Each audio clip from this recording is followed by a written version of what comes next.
Okay, so here's the paragraph talking about pathos or emotional strategies. Let's refresh our memory by going back up here. She uses emotional strategies to create a sense of fear and urgency. The opening photograph is disturbing, and she uses emotional words. Using pathos or emotion as a communication strategy means that the writer is trying to get the reader to react emotionally, such as evoking fear or anger or pity in the reader.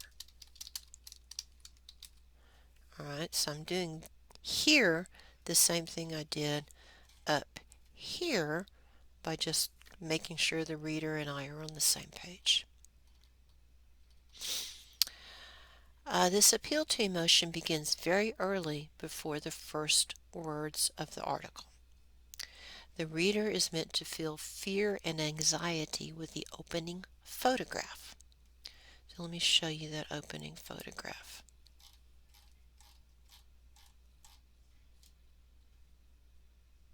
Pretty scary, huh? And it is super hard to use words to describe a photograph.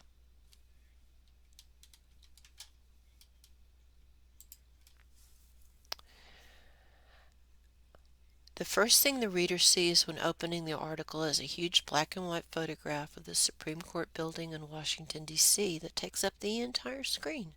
The building is majestic with a portico of Corinthian columns of white marble. It looks like a Roman temple. Someone has crudely colored the right half of the building in the photograph with a bright red marker, and in the bottom corner of the screen in white is the title of the article, When the Supreme Court Lurches Right.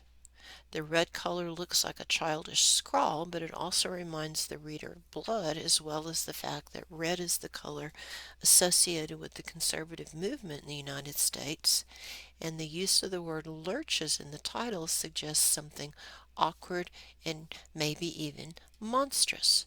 Before Bazelon even begins to make her case, she has telegraphed her intention to make the reader anxious. So all of this is the first chunk. Okay, so um, the appeal, I would say that this sentence right here is tell what idea the source is going to support.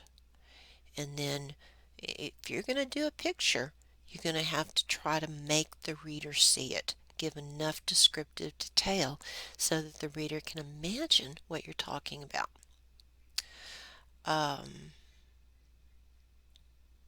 So all of this, so here's my signal that I'm moving from me to the source, and then all of this is a description of the source. So that would be my example. I signal that the example is done parenthetically, and that means that the next voice you hear is mine, not my source. And so now I interpret.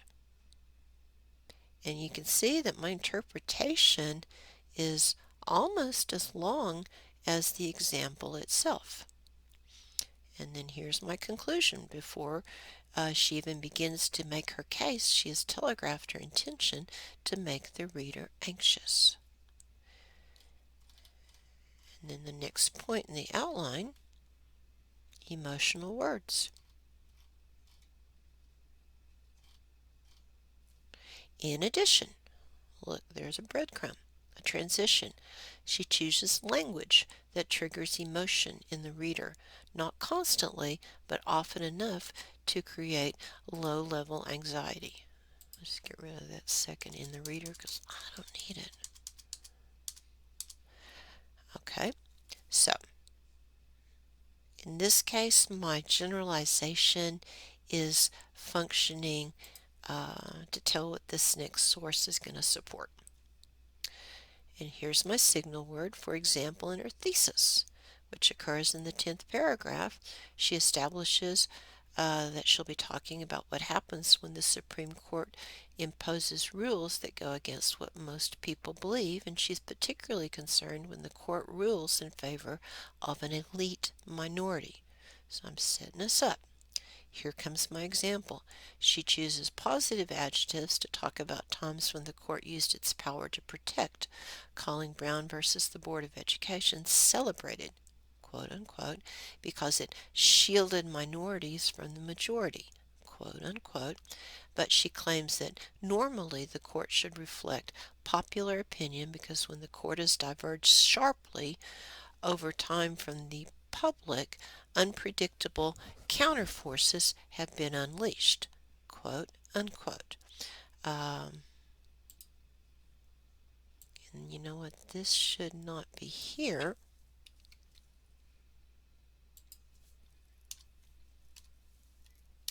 It should be here. And do you notice there's not a period here? It comes after the parenthetical citation. And then here comes my interpretation. The choice of the words unpredictable, counterforces, and unleashed evoke anxiety. Let me make that go away.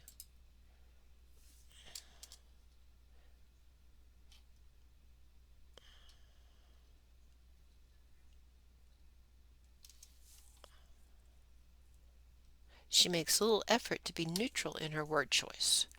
When she discusses interpretation, this interprets, well, both of these interpret this citation. When she discusses, I'm going to give you another example. When she discusses the current situation with Republicans seeking to pack the court with conservative justices, even though they represent a minority of Americans, she uses equally strong emotional words to set up the inevitable conflict. The court and Congress will, quote unquote, duel, and, quote, calls for court packing could become a clamor, unquote, uh, parenthetical citation, interpretation. Emotion triggering words are embedded throughout the article infrequently but consistently, and then restatement of the topic sentence. Even in an article so soundly based in research and fact, she presents those arguments using words to stir up concern in the reader. And so please don't imagine that I'm expecting you to write this much. I get too wordy. But I do show you this to demonstrate that when you have a point that is getting really long, in my outline, both of these were supposed to be just one paragraph.